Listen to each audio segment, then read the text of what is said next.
আমাকে সারপ্রাইজ দেওয়ার জন্য চলে গিয়েছিল গিফট কেনার জন্য। কেন এসেছো এখানে? গিফট এই কানাডাতে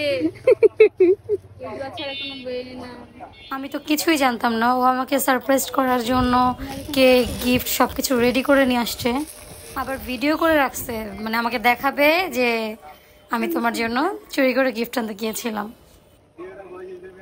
এটা পুরো জমিতে থাকবে না। আমরা টেস্টি খোলা পাই নাই, খুবই দুঃখিত। এই কানাডায় কিছু খুলে দিবে না, তাই তুমি এটাই খাও। শোনা খুব মজা, এটা আমরা খাইছি রাহার জন্মদিন, খুব মজা তাই না? আমরা এইরকম বান্ধবী কোথায় পাওয়া যায় বলেন তো? আমার বেস্ট একটা বান্ধবী, আমার বান্ধবী মানে আমার সই ছিল আর ছোটো ভাইয়ের ওয়াইফ ছিল। ওরা দুজনে মিলে এত সুন্দর করে প্ল্যান করেছে, বিশ্বাস করেন আমি একটুও বুঝি নাই।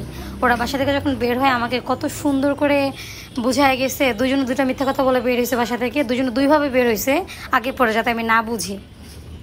বাসায় আসার পরেও একজন এক রুম গুছাচ্ছিল, মানে ডেকোরেশন করছিল আমার কেকটা সাজিয়ে, আর আরেকজন আমাকে ব্যস্ত রাখছিল অন্য অন্য কথা বলে, আর আমাকে ওই রুমে যেতে দিচ্ছে না।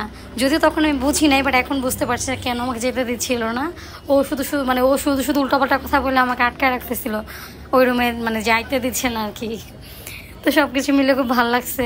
পরে বলতেছিল, দেখছিস তোর আমি এইভাবে কথা বলে আটকাইছিলাম, তুই যাতে ওই রুমে না যাস। আমি তো ভীষণ খুশি হয়েছি। তো দুজনকে thank you so much, love you.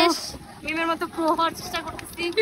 Sari না শাড়ি, কেক, এই যে শাড়ি, এই যে কেক, সবকিছু না অল্প সময় অল্প প্ল্যান। যদি ফ্রেন্ড একটু খুশি হয়, বান্ধবী আমার খুশি না হলে ওর গলা এটা দিয়ে কাটবো, চামড়াও কাটবো, যদি রিয়াকশন না পাইছি এটা দিয়ে কাটবো আমি শিওর।